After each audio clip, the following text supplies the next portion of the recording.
ఉన్నారు? అందరూ బాగున్నారమ్మా. కోతలు కొయ్యలేదేంటి? ఊళ్ళో కూల్ రేట్ల కోసం గొడవ నడుస్తూనే ఉందమ్మా. అడిగినంత ఇవ్వాల్సిందేనని కూలీలు, నచ్చినంత ఇస్తామని రైతులు. ఎవరు రేటు తేగట్లేదమ్మా. ఈ ఇష్యూలో అన్నలు ఇన్వాల్వ్ అయ్యారా? వాళ్ళు వెనక లేకుంటే ఈ కూలి చేసుకునే వాళ్ళకి ఎక్కడి నుంచి వచ్చినాయి అమ్మా ఇన్ని గుండ్లు? ఇచ్చింది పుచ్చుకుంటమే తప్ప ఏనాడన్నా ఇంత కావాలని అడిగారా వీళ్ళు? పోనీలే, ఇన్నాళ్ళకైనా వాళ్ళకేం కావాలో నోరు తెరిచి అడగగలుగుతున్నారు. సంతోషమేగా. తీసుకుని మీదటైనా జాగ్రత్తగా ఉంటుంది.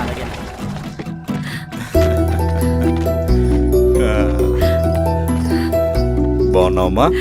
బాగున్నానన్నయ్య, నువ్వెలా ఉన్నావు? బాగున్నాను. రా లోపలికి వెళ్దాం. రా కూర్చో. సో ప్రయాణం అంతా బాగానే జరిగింది కదా?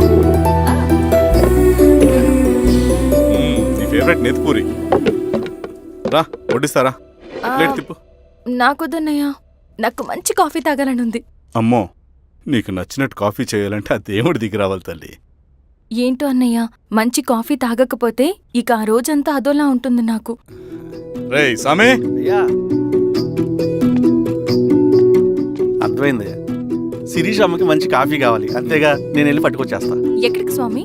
మన ఊళ్ళో మెగాస్టార్ హోటల్ ఉందమ్మా, అందులో కాఫీ చాలా బాగుంటుంది. నేను వెళ్ళి పట్టుకొచ్చేస్తా. స్వామి, అమ్మా కాఫీ అంటే అక్కడికి వెళ్ళి వేడి వేడిగా తాగాలి. నేను వస్తాను పద. అవునమ్మా, అక్కడ నేను కూడా తాగాను, చాలా బాగుంటుంది. వెళ్ళు. థ్యాంక్ యూ అన్నయ్య. ఆడుతూ పాడుతూ పని చేస్తాం. కాఫీ బాగుంది. ఎవరు చేశారు? మా రవణ పెట్టాడమ్మా. రవి? ఎవరు రమ్మను? రవణ మేడం పిలుస్తున్నారు.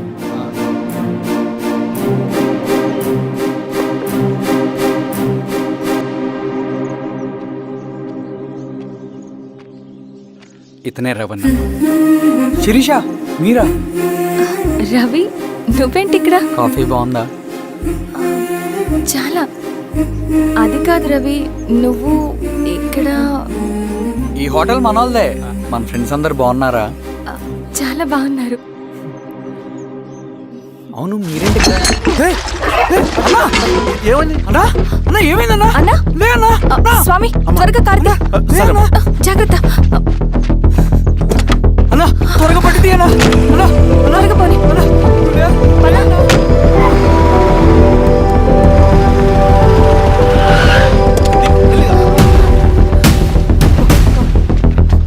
Doctor doctor, doctor! ఏమైంది? డాక్టర్ త్వరగా చూడండి డాక్టర్. లోపలికి తీసుకురండి.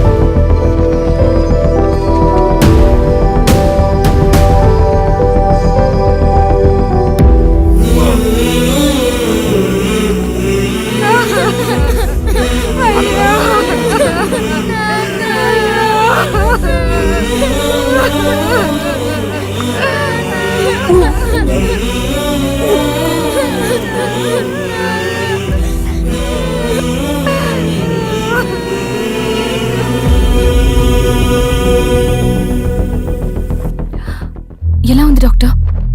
డాక్టర్ చనిపోయాడమ్మా.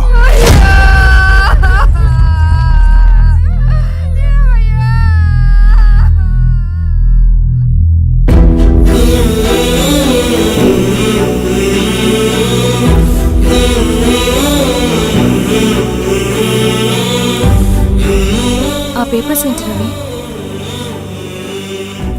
అతని భూమికి సంబంధించిన పేపర్స్.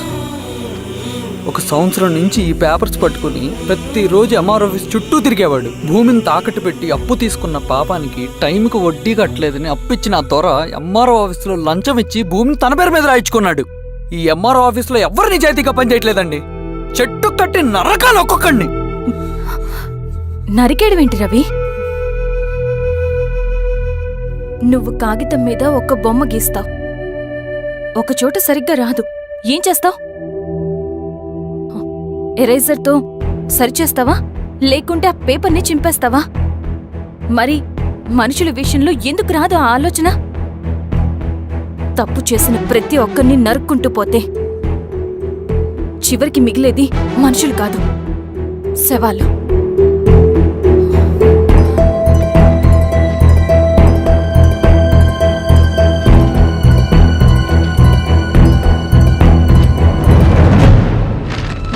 పద రవి, రా.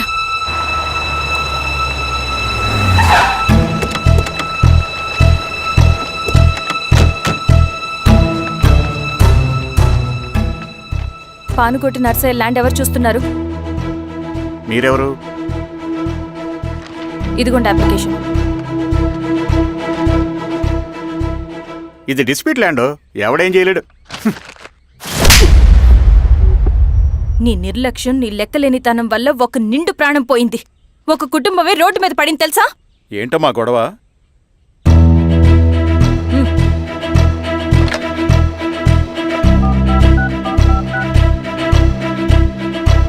Hello sir.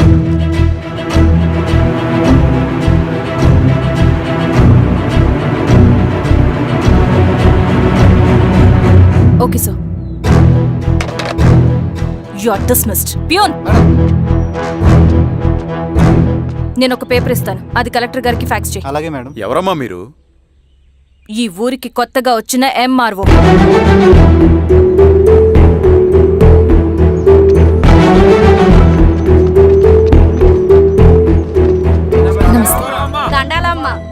మీ పరిస్థితులు నాకు తెలుసు. పని చేస్తేనే మీకు పూట గడుస్తుంది. పనులు మానుకుని మీరు ఈ ఆఫీస్ చుట్టూ తిరగాల్సిన అవసరం లేదు. మరి ఎట్టాగమ్మా? నేనే మీ ఊరొస్తాను. ఆ రోజు అరగంట వీలు చూసుకుంటే చాలు, మీ పని పూర్తయిపోతుంది. దండాలమ్మా.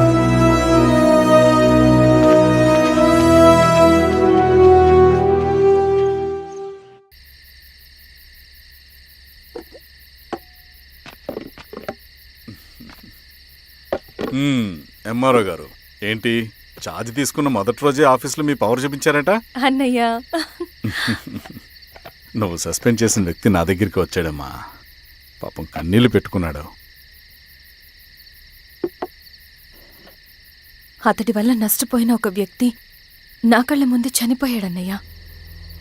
కన్నీళ్లు ఎన్నిసార్లు తుడుచుకున్నా పోతాయి, కానీ వీళ్ళ నిర్లక్ష్యంతో పేదవాళ్ల ప్రాణాలే పోతున్నాయి. అన్నయ్య, మా నూరి సమస్య పేదరికం కాదు, నక్సలిజం. నాలాంటి ప్రభుత్వ ఉద్యోగులు వాళ్ళ డ్యూటీలు సక్రమంగా చేయకపోవడం వల్ల విసిగిపోయిన జనం అడవిలో వాళ్ల హెల్ప్ తీసుకుంటున్నారు. ఒక వ్యవస్థ ఇక్కడ సరిగ్గా పనిచేయనందుకే మరో వ్యవస్థ అక్కడ పుట్టింది. అందుకే నా పన్నం చేయనివ్వండి. స్నానం చేసిరండి, భోజనం చేద్దాం.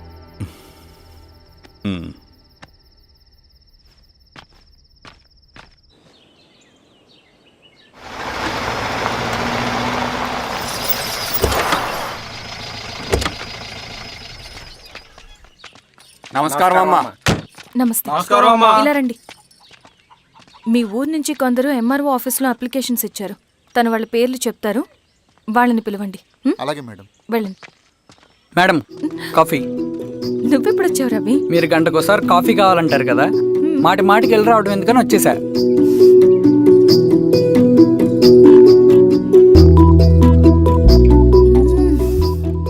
రవి, ఈ కాఫీ కోసమైనా నేను పెళ్లి చేసుకోవచ్చు. అదేంటి అలా అనేసారు? That's a compliment. భలే వారండి బాబు. నమస్కారం. రండి రండి. ఎంఆర్ఓ శిరీషారెడ్డి గారు. శిరీష రెడ్డా?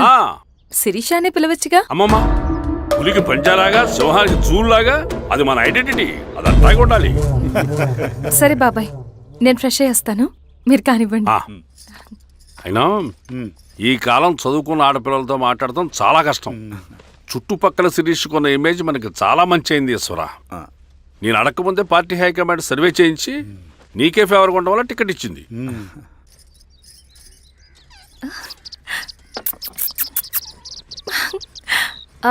అనేవాళ్ళు ఎక్కడ? బయటికి వెళ్ళారమ్మా. ఓ, బయటికి వెళ్ళారా? రవిని పిలు. అలాగే. మేడం. రవి రా రా రా, కూర్చో. పర్లేదు మేడం. మేడం ఏంటి, శిరీషానే పిలవచ్చుగా. అది కాదండి, ఎవరైనా కూర్చో. చూస్తే. కూర్చోవయ్యా. ఇది ఆఫీస్ కాదు రవి, మా ఇల్లు. వడ్డించు. సరే అమ్మా. రవి, అడవిలో నక్సల్స్ ఎక్కడుంటారో తెలుసా నీకు? ఏంటి శిరీష? అడవిలో నక్సల్స్ ఎక్కడుంటారో తెలుసా నీకు? ఎందుకు శిరీష గారు? తెలుసా తెలీదా? నాకెలా తెలుస్తుందండి? చూచాయిగా ఆయన తెలీదా? సరే, ఎక్కడుంటారో నాకు ఐడియా ఉంది. సాయంత్రం ఇద్దరం కలిసి వెళ్దాం. అది కాదండి. నువ్వు వస్తున్నావు అంతే. తిను. ఇది ఎక్కడ కూడా రా బాబు. సడన్గా నక్సల్స్ ఉంటుంది, అడువంటుంది. కొంప తీసి నా మీద ఏమైనా అనుమానం వచ్చిందే ఏంటి?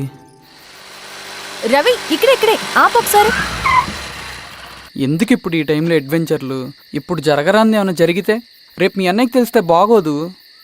రవి చుట్టూ చూడు, పైన వెన్నెల, పక్కనే అడవి. అబ్బో, ఎంత బ్యూటిఫుల్ గా ఉందో. అవునా? అవునా ఏంటి? అసలు ఎప్పుడు చూసినా ఎందుకలా డల్ గా ఉంటున్నావు? కాలేజ్లో ఇలా ఉండేవాడివి కాదు కదా, ఏమైంది? అది ఒక్క నిమిషం. హలో మేడం, పేషెంట్కి అర్జెంటుగా ఏ పాజిటివ్ బ్లడ్ కావాలి మేడం. రవి ఆ? అర్జెంటుగా హాస్పిటల్కి పోని. ఏమైంది? పోనీ. రండి మేడం, ప్లీజ్ రండి. పోలీసులకి నక్సల్స్కి కాల్పులు జరిగాయి. ఆ కాల్పుల్లో గూడెం కుర్రాడు ప్రాణాపాయ స్థితిలో ఉన్నాడు. తన బ్లడ్ మీ బ్లడ్ సేమ్. ఆ బ్లడ్ గ్రూప్ మా హాస్పిటల్లో లేదు. అందుకే మీకు కాల్ చేశాను. ఓ అవునా? అవును మేడం. పదండి doctor. Thank you madam.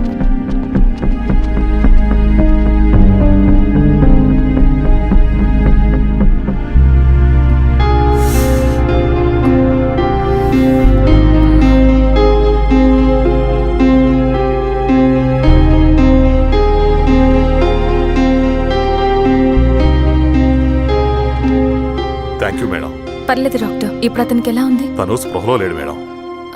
Ravi నీ దగ్గర మనీ ఉందా? ఉన్నాయి. ఇవ్వు. ఇది అతనికి అందించండి, ఓకే. జాగ్రత్తగా చూసుకోండి. అలాగే మేడం. అమ్మా భోజనం తీసుకురమ్మంటారా? నాకేం వద్దు.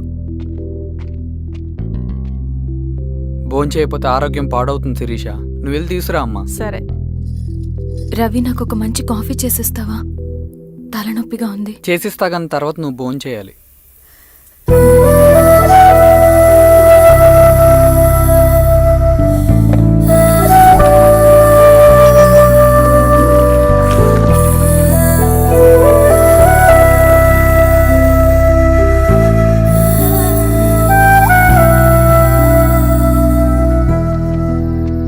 మీరేంటిలా? మంచినీళ్ళ కోసం వస్తున్నాను. ఓ, లోపల ఉన్నాయి, పదండి.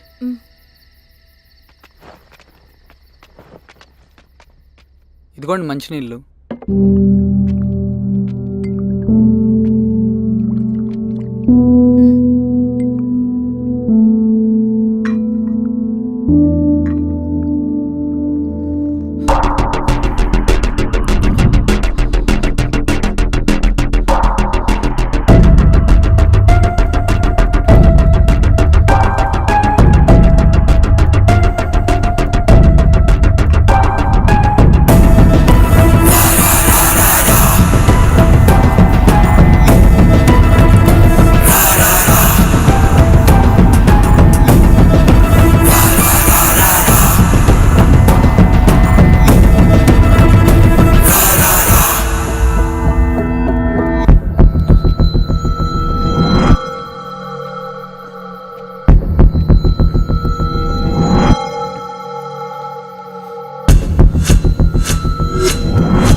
సార్ ఏమైంది సార్? సార్ ఏమైంది సార్? సార్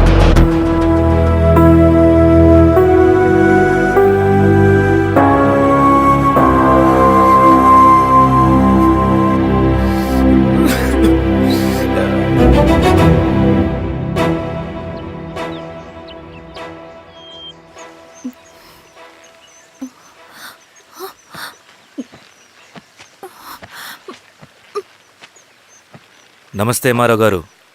మా అడవిలో మర్యాదలు ఇలాగే ఉంటాయి. షాక్ అవ్వాల్సిన అవసరం లేదు. జెడ్పీటీసీ ఎలక్షన్ జరగటం మాకు ఇష్టం లేదు. అవి ఆగాలంటే రెండే దారులున్నాయి. ఒకటి మీరు విత్డ్రా చేసుకోవాలి, లేదా మీరు చనిపోవాలి.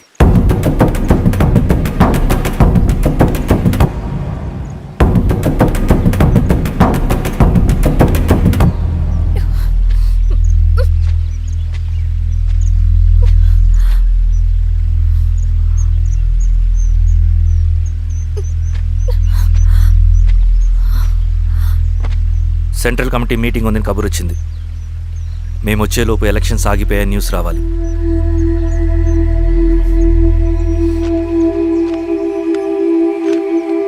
ఇదిగో రవి. లాల్ సలాం కామ్రేడ్.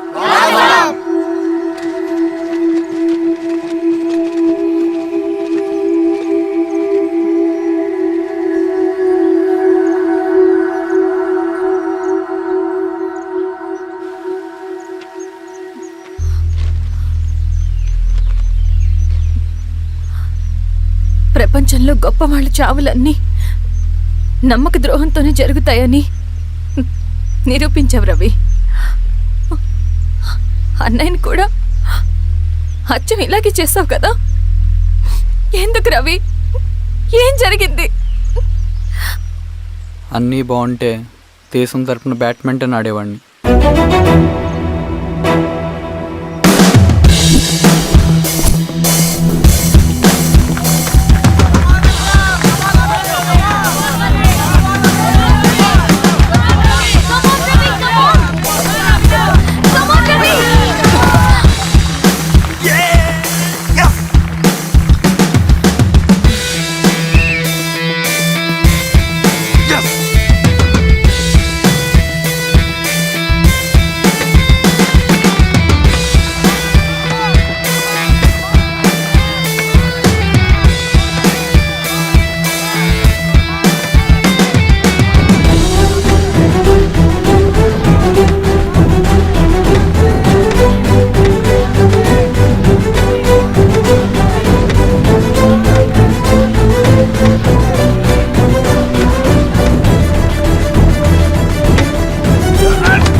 అరే అభి లేవరా, లే. Congratulation. Thank you sir. Ravi, congratulations.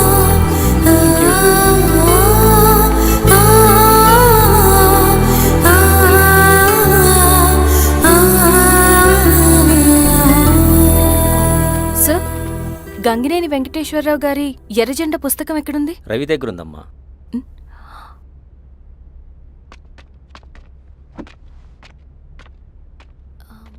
Ravi, మీకు ఈ బుక్స్ అంటే ఇష్టమా? అవును, నీకు కూడానా? నేను ఇప్పుడిప్పుడే చదువుతున్నా. సైలెన్స్. క్యాంటీన్కి వెళ్ళి మాట్లాడుకుందామా? ఓకే. అక్క కాఫీ. థ్యాంక్ యూ రచన. పర్లేదక్క. అయ్యో, కాఫీ అస్సలు బాగాలేదు.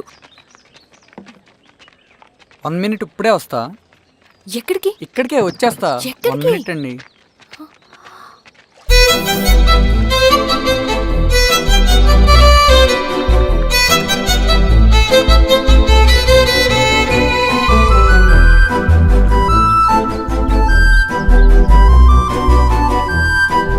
ఒకసారి ఈ కాఫీ టేస్ట్ చేయండి.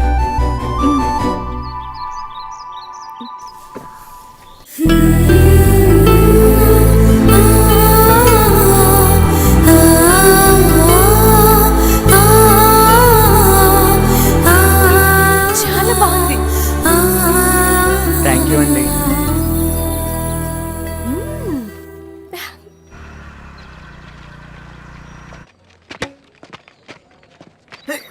Wow sir. ఇట్రా Ravi. Congratulations Ravi. Sir, state badminton training కి సెలెక్ట్ అయ్యావు నువ్వు. Sir thank you sir. Career. నువ్వేమో ఇక్కడ కూర్చొని ఆడుకుంటున్నావు, వాడేమో స్టేట్ లెవెల్ ట్రైనింగ్ సెలెక్ట్ అయ్యాడ్రా.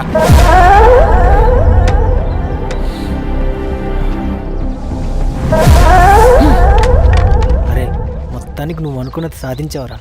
రే ఎప్పుడు మనం ఎంచుకున్న మార్గమే మన జీవితాన్ని మారుస్తుందిరా. Hi Ravi. All the best Ravi. నీకోసమే తీసుకో. Thank you. బాయ్.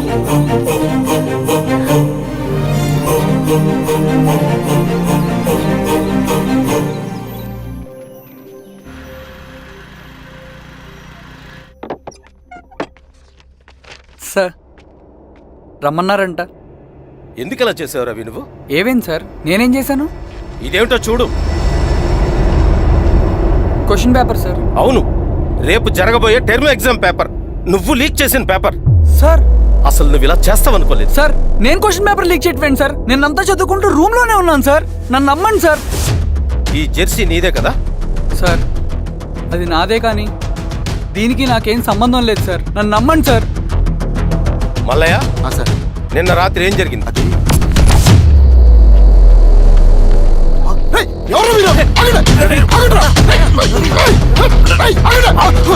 సార్ అతను అబద్ధం చెప్తున్నాడు సార్. నాకేం తెలియదు సార్. నేను దొంగతనం చేయలేదు సార్. నన్ను నమ్మండి. ఐఎమ్ వెరీ సారీ రవి, నేనేం చేయలేను. తప్పు నువ్వే చేసావని అన్ని నీ వైపే ఉన్నాయి. నిన్ను రెస్టికేట్ చేయడం తప్ప నాకు వేరే ఆప్షన్ లేదు. సార్ అంత పని చేయమాకండి సార్. నా లైఫ్ పోతుంది సార్. ఇండియా తరపున బ్యాడ్మింటన్ ఆడాలన్నది నా డ్రీమ్ సార్. నన్ను నమ్మండి సార్. సార్ సార్ సార్ నాకేం తెలియదు సార్. నన్ను నమ్మండి సార్. సార్ నాకేం తెలియదు సార్. నిజంగా నాకేం తెలియదు సార్. సార్ నన్ను నమ్మండి సార్. సార్ నేనేం తప్పు చేయలేదు సార్. నాకేం సంబంధం లేదు సార్. నన్ను వదిలేయండి సార్. సార్ నన్ను వదిలేయండి సార్. కాలేజ్ తరఫున స్టేట్కి వెళ్ళి ఆడదాం అనుకున్నాను. నా కొడుకు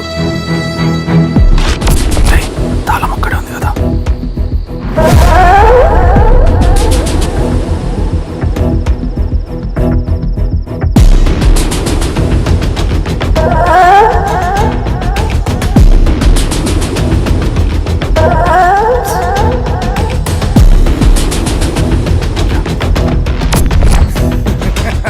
రేపు జైల్లో ఆడుకుంటారా బ్యాడ్మింటన్? సార్ నన్ను ఎందుకు తీసుకొచ్చారు సార్? నాకేం తెలియదు సార్. పేపర్ లీక్ చేసింది. నేను చేయలేదు సార్. నిజంగా నేను చేయలేదు సార్. సార్ సార్ నిజం సార్. సార్ రేయ్, నీ తరపున ఎవరు లేరా? వచ్చి ఫోన్ చేసుకో త్వరగా.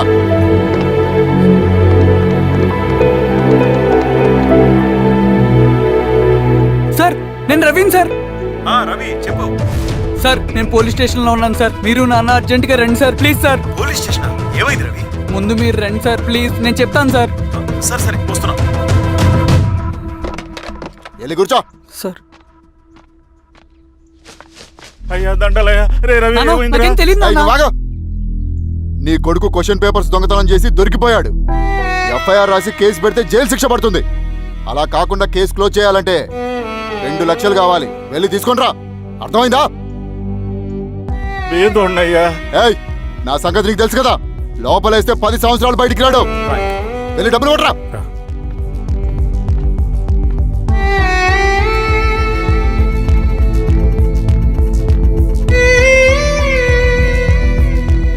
దండాలయ్యా. ఇదిగోనయ్యా 2 లక్షలు.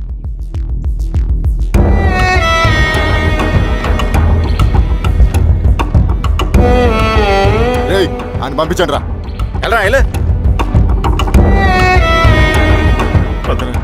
నిజంగా దీనికి నాకేం సంబంధం లేదు నాన్న. త్వరగా దున్నండి రా. బంగారం లాంటి భూమిది. అరే ఏంకన్నా పటేల్ మీ పొలం దున్నేస్తున్నాడు. పటేల్ మా పొలం తోటి పెట్టరా? పదయ్యా. రవి పద.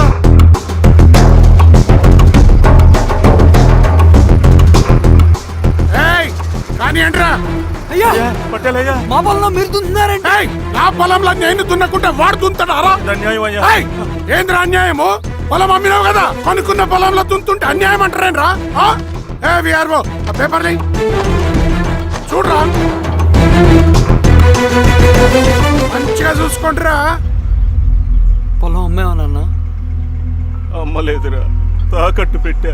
ఏయ్, తాకట్టు కాదురా, నువ్వమ్మావు, నేను కొన్నాను. నేను అమ్మలేదయ్యా. వీడు నా దగ్గర 2 లక్షలు తీసుకొని ఈ పొలం అమ్మాడు. 2 లక్షలా? ఎందుకో? మీ వాడు చేసిన నిర్వాకం వల్ల చదువుకోరా అని కాలేజీకి పంపితే ఆడుతూ పాడుతూ ఎగ్జామ్ ఫెయిల్ అవుతాడని తెలిసి ఆ పేపర్ లీక్ చేశాడు వీడు. ఏంటయ్యా ఇది? పోలీస్ కేసు అవుతుందని తెలిసి వీడు నా దగ్గరకు వచ్చి 2 లక్షలు తీసుకుపోయి వాడిని బయటికి వినిపించిండు. ఏం రా, అంతేనా కదా? ఏం తమాషా చూస్తుండ్రా? పని చేసుకోకండి. ఏయ్, దొంగ పేపర్ చాలా కొడతా. పదండ్రా.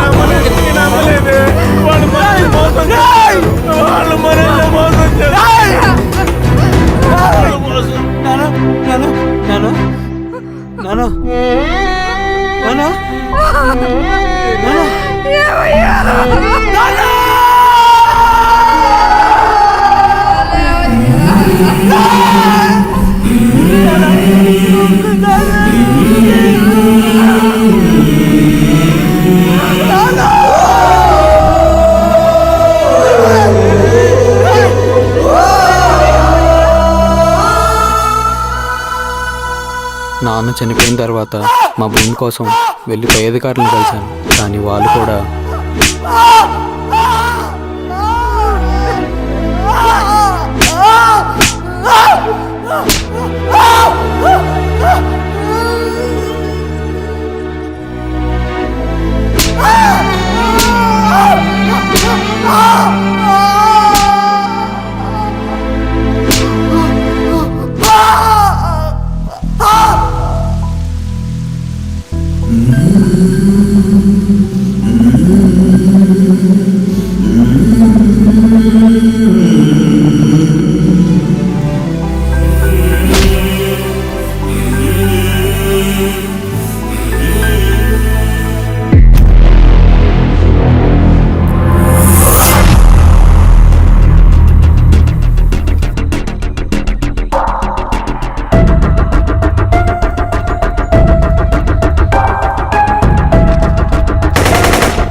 ఈ వార్త అన్ని పేపర్లో రావాలి.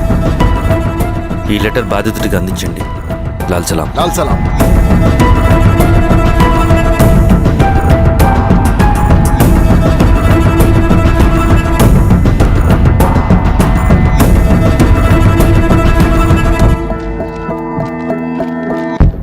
ఈ పీడిత భూస్వాముల నుండి విముక్తి కోసం విప్లవ పోరాటం చేయాలి. పేద ప్రజలను సమసమాజం వైపు నడిపించాలి. దళం నిన్ను ఆహ్వానిస్తుంది. రా, జనం కోసం పోరాటం చేద్దాం. లాల్ సలాం.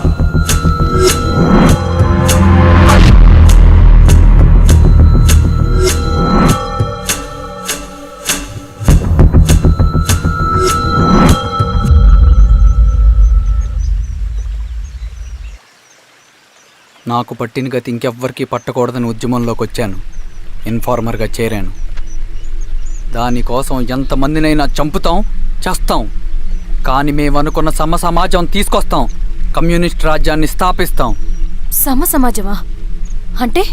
రష్యాలో, చైనాలో, వియత్నంలో మా కమ్యూనిస్టులు విప్లవం ద్వారా సాధించిన ఆదర్శ సమాజం.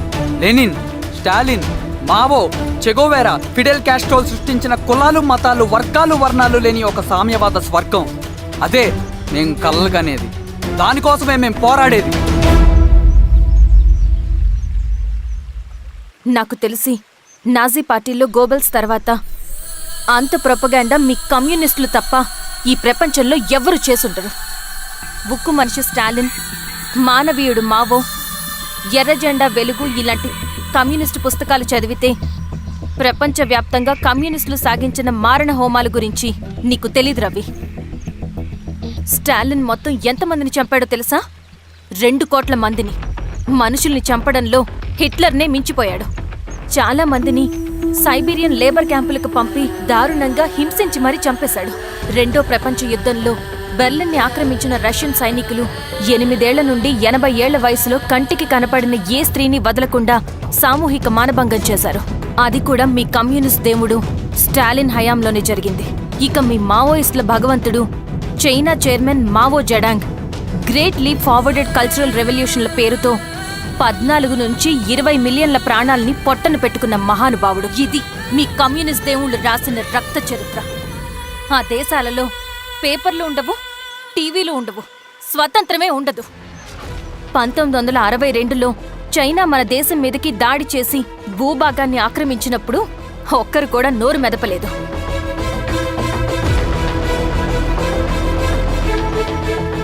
కమ్యూనిస్టుల మానసపుత్రులైన మీ నక్సలైట్లు ఏమైనా తక్కువ తిన్నారా? పశ్చిమ బెంగాల్లోని నక్సల్బరి అనే గ్రామంలో 1965లో జ్యోతిదార్ల దౌర్జన్యానికి వ్యతిరేకంగా పుట్టిందే మీ ఉద్యమం. A for arms, B for Bengal, C for Charu Majumdar. చారు మజుందార్ చెప్పిన స్టేట్మెంట్ గుర్తుందా? వర్గశత్రువుని ఖతం చేసి వాడి నెత్తుట్లో చేతులు ముంచని వాడు విప్లవకారుడు ఎలా అవుతాడు? అక్కడి నుంచి మొదలైంది మీ నక్సల్స్ హింసాకాండ. 1965 నుంచి ఇప్పటిదాకా 1,00,000 మందిని ఉద్యమం పేరుతో చంపేశారు. కేఎస్ వ్యాస్, పరదేశీ నాయుడు, ఉమేష్ చంద్ర, శ్రీపాదరావు, దుగ్గిరాల వెంకట్రావు, హైగ్రీవాచారి, బుడ్డా వెంగల్ రెడ్డి, ఇలా చెప్పుకుంటూ పోతే ఎంతో మంది మీ చేతుల్లో చంపబడ్డారు. ఇంతమందిని చంపి ఏం సాధించారు మీరు? కంపెనీలు తెచ్చారా? ఉద్యోగాలు ఇప్పించారా? ఇళ్లు కట్టారా? హాస్పిటల్స్ పెట్టారా? ఏం చేశారు మీరు? You did nothing. కడితే డెవలప్మెంట్, కూల్చితే విధ్వంసం. విధ్వంసం చేశారు కానీ డెవలప్మెంట్ ఏం చేశారు మీరు? అంటే ఇన్నేళ్ల ఉద్యమంలో మేం మంచి చేయలేదా? లేకే, ఖచ్చితంగా చేశారు. తెలంగాణ సాయుధ పోరాటం, శ్రీకాకుళం సాయుధ పోరాటం వాళ్ళ చలవే. భూస్వాములు తగ్గి కూలీ రేట్లు పెరిగాయి అంటే అది మీ చలవే. నంబూద్రిపాద్, జ్యోతి బసు, సోమనాథ్ చటర్జీ, పుచ్చలపల్లి సుందరయ్య, తరిమెల నాగిరెడ్డి, చంద్ర రాజేశ్వరరావు, నల్లా నరసింహులు ఒక్కొక్కరు ఒక్కో లెజెండ్. కానీ వీళ్ళు ప్రజానాయకులు. తుపాకీ పట్టి అడవిల్లోకి వెళ్లలేదు. ఎలక్షన్స్ లో గెలిచి ప్రజా సమస్యల్ని పరిష్కరించారు. కానీ మీరేంటి ఎలక్షన్స్ వద్దు అంటున్నారు? ఒక తుపాకీతో మనిషి ప్రాణాలు తీసే బదులు ఒక పెన్నుతో 10 మంది ప్రాణాలు కాపాడొచ్చు. మీలాంటి వాళ్ళు ఉండాల్సింది ఎర్ర జెండా నీడలో కాదు, దేశ జెండా నీడలో. చంపుకుంటూ పోతే ఒకరోజు మనకిష్టమైన వాళ్ళని కూడా చంపుకోవాల్సి వస్తుంది రవి. నా మాట విను. ఇవన్నీ వదులుకుని నాతో రా. ఈ అడవి బయట నీకు గొప్ప ఫ్యూచర్ ఉంది. And for more videos, please subscribe to iDream. Please subscribe to iDream. Please subscribe iDream. And please subscribe to iDream. For more videos, subscribe to iDream. Please like, share and subscribe to the channel. Congratulations, iDream. Subscribe to iDream. Subscribe to iDream. so subscribe to iDream Media. iDream కి iDream team అందరికి huge congratulations. Please subscribe iDream Media. Please subscribe to iDream. Subscribe iDream. Please subscribe to iDream. iDream అంటే నా కళల channel subscribe చేసుకున్న నోరు తిరుగుతలేదు. మీరైతే గంట గుర్తు కొట్టండి. For more such videos, please subscribe to iDream. Subscribe to iDream. Please subscribe to iDream. Please subscribe iDream Media. Please do subscribe to iDream. Please subscribe to iDream Media. For best entertainment and information, please subscribe iDream. And don't forget to subscribe to iDream.